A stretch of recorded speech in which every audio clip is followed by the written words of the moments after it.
Мой да обижда приятелката ми, да ме удари и да не го убива бой. Няма филм. Кога за последно се сби с някой? В Кюстендил на едно участие. Кюстендил на едно участие, брат. Това Значи, преди колко слушай, време?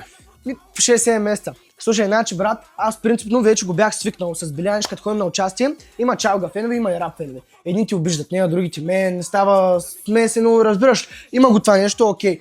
Това окей ли е за тебе?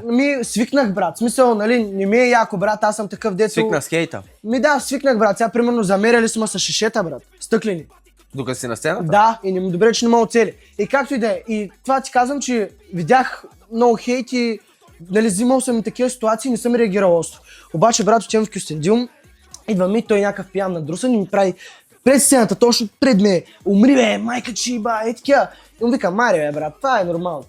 И аз даже по едно време му мазна и му пее така в лицето, разбираш, не ми пука.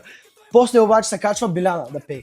И аз, нали, ние сме заедно на сцената и чувам, Урут, умри, работи е такива, брат. За Биляна? Да, и викам, бой, майко, ще му разбия главата, вече ме спират, нали, смисъл. Кам го на диджея с малко брат, ще следа то охраните нещо да направят по въпроса.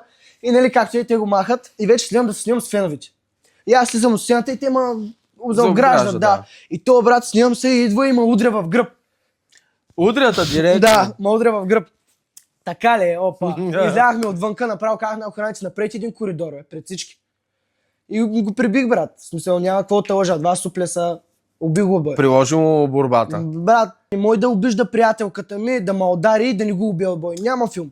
Приятелката ти? Опа, чай сега, изтървахме се, тогава ми беше. Чакай сега. С Биляна сте имали връзка? Тук не трябва, изтървахме се тежко. Хубаво ти стана. Да, имали сме. Това принцип, брат, не го казвам, защото не знам тя дали иска да го казва. Разбираш, мен не ме